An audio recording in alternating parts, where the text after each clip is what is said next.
Sempre que você vê a mídia, a esquerda e agora até o centrão criticando alguém ligado ao governo, principalmente um ministro, você pode apostar que esse alguém está desempenhando um excelente trabalho ou está incomodando alguém muito poderoso. E é o caso do ministro Ernesto Araújo, né? O nosso ministro das Relações Exteriores, que na minha opinião vem fazendo um excelente trabalho, vem sendo elogiado aí por vários países do mundo, inclusive pela Rússia, né? Mais recentemente o presidente Vladimir Putin.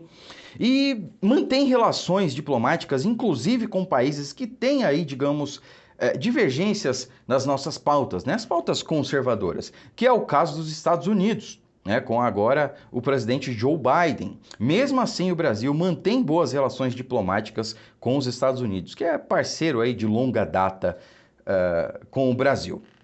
Bom, para quem não sabe, o Brasil sempre foi conhecido como anão diplomático pelo mundo todo nos governos Lula e Dilma, justamente por só manterem relações diplomáticas com países alinhados aí com seu crivo ideológico, mais à esquerda, né? O caso principalmente de ditaduras aí, né? Como Cuba, Venezuela, países aí do norte da África que têm ditaduras há décadas. O Brasil, inclusive, financiou obras nesses países, obras que, convenhamos, jamais serão pagas, né? Mas essa é uma outra questão.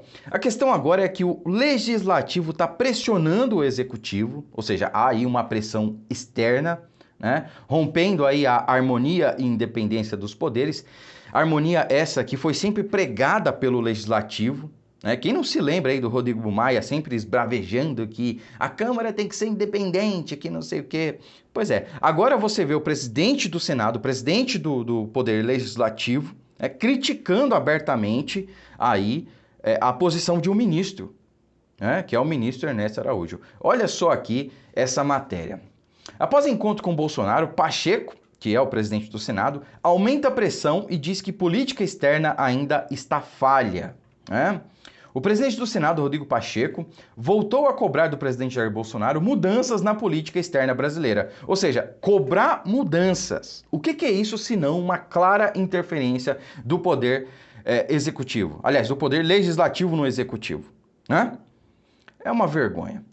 Considerada pelo senador falha e que precisa ser corrigida para que o país tenha um Ministério de Relações Exteriores que funcione. Olha só, né? Que funcione. Ô Rodrigo Pacheco, explica pra gente aí o que você quis dizer com funcione.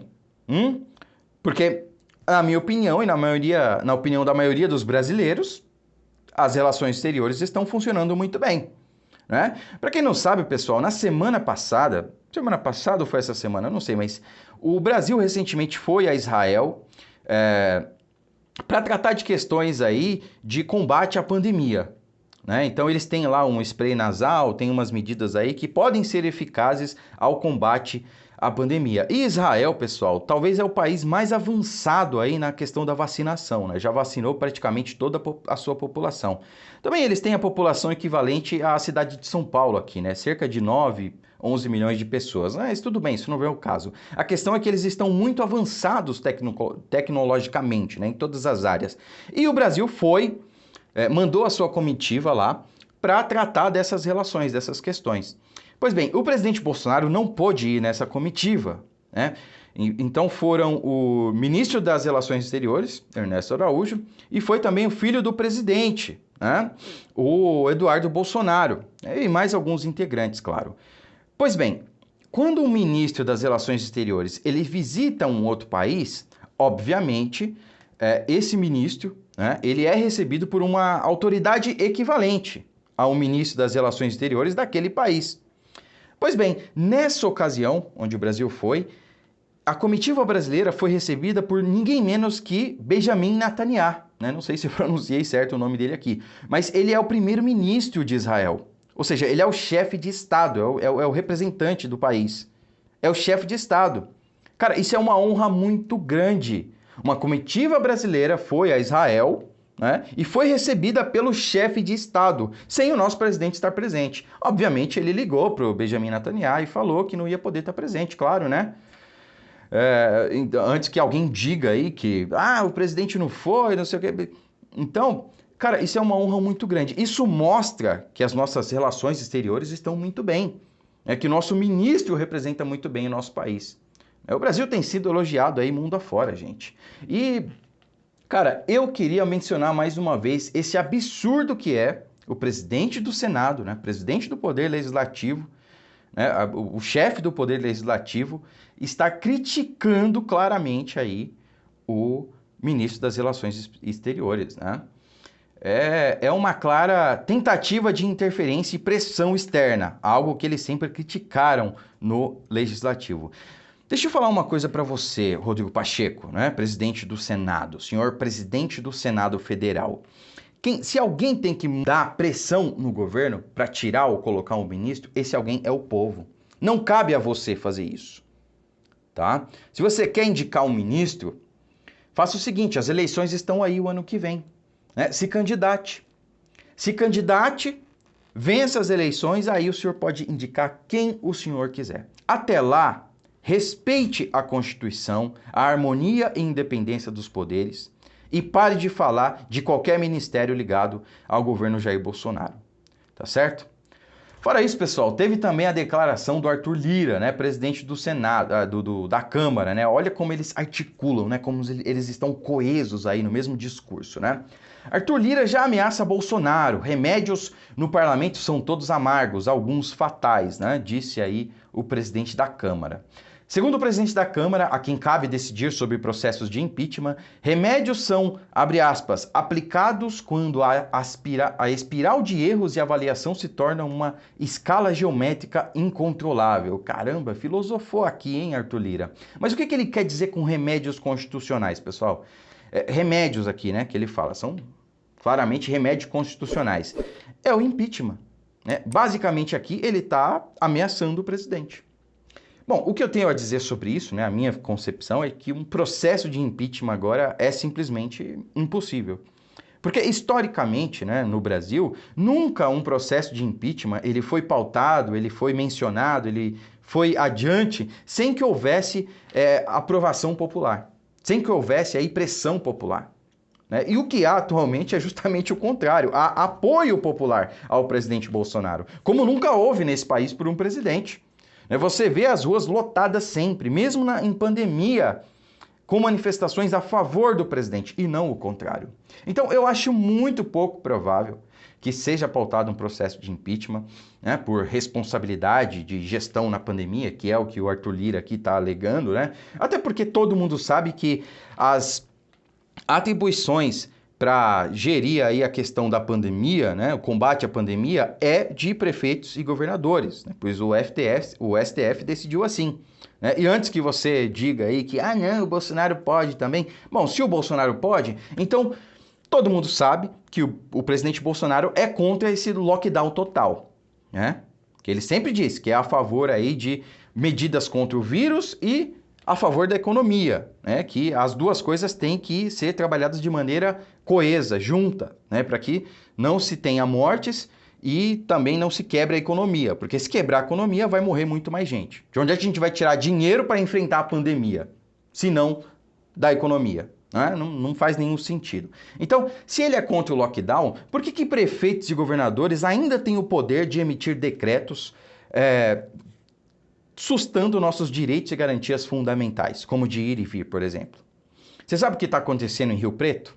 Dá um Google aí, né? Hoje é dia 27/3, né, de março. Dá um Google aí, né? Se você está vendo esse vídeo depois, dá um Google e digita o que está acontecendo em Rio Preto, São José do Rio Preto. Pesquisa o decreto que está valendo lá. Tem um amigo meu que mora lá, ele falou que não consegue abastecer o carro dele no posto. Ele tem que ter uma declaração de que ele trabalha em um serviço essencial e etc. Como se todo serviço não fosse essencial. Então me diga, se o presidente ele pode fazer alguma ação para o combate à pandemia, por que o presidente não sobressa, não tira esse poder dos prefeitos aí de emitir esse tipo de decreto, sendo que ele é contra esse tipo de decreto? Me diga, refute esse argumento. Não consegue, né? Pois é, infelizmente ao governo federal só cabe enviar recursos para estados e municípios tomarem todas as decisões. Essa é a grande verdade. Então, infelizmente, isso está acontecendo e, repito, né, para finalizar aqui, eu não acredito que um processo de impeachment seja pautado, até porque nós temos eleições ano que vem, e ninguém é louco de ser favorável a um processo de impeachment, né? Ninguém, nesse caso, político, né? Que tenha bom senso, pelo menos, e aí eu excluo os de esquerda, porque os de esquerda não têm bom senso. Ninguém é louco de pautar um processo de impeachment num ano aí pré-eleitoral, onde o presidente tem a maior popularidade, né? Ninguém é louco de fazer isso. E mesmo que pautem, isso não vai para frente, porque, como eu disse, para que um presidente seja impeachmentado, a população precisa aprovar isso, a população precisa botar pressão, tá? E a gente sabe que isso não aconteceu até agora e não vai acontecer. Para finalizar, pessoal, tem a questão do 5G da China também. Então, nós sabemos aí que o Brasil é contra, não é contra, né? Mas está sendo mais favorável aí ao 5G dos Estados Unidos do que o da China, né? Talvez por isso, talvez seja esse o grande que o ministro Ernesto Araújo esteja incomodando, porque ele não é favorável ao 5G da China, ele está, entre aspas, articulando para que isso não aconteça, né? E nós sabemos aí quais políticos são favoráveis ao 5G da China, nós sabemos quais políticos estão estreitando os laços com a China, estão vendendo partes do Brasil para a China, querem de todo jeito que a gente fale mandarim, pelo visto, né? Então, são nessas pessoas que a gente tem que ficar de olho. Eu não estou dizendo aqui que a gente tem que cortar a relação com a China, tá? Não é isso. A gente tem que manter as relações, né? Até porque grande parte do nosso agronegócio exporta muito para a China, né? Eles são os nossos maiores compradores na questão agropecuária, né? Mas o que a gente não pode é confundir as coisas, né? Não há uma relação de dependência nossa para com a China. A relação é inversa, tá? Há uma relação de dependência da China para com o Brasil, tá certo? Porque nós produzimos alimento, nós vendemos para eles, né? Se a gente deixar de vender para eles, de quem que eles vão comprar? Soja, carne. Quem produz tanto quanto o Brasil? Fora os Estados Unidos? Ninguém, meu amigo. Tanto quanto o Brasil. Presta atenção, tanto quanto o Brasil. Ninguém se aproxima da nossa produção de grãos e de carne. Então, essas são as minhas considerações, tá bom? Comenta aí embaixo o que você achou, tá? Não se esqueça de compartilhar esse vídeo, se inscrever no canal, deixa o like aí também, tá? E verifica se as suas notificações estão ativadas, porque, como todos sabem, o YouTube ele censura canais conservadores, ele diminui o alcance, tá? Então verifica aí se a sua inscrição, as suas notificações não foram retiradas, tá bom? Fiquem com Deus e até a próxima.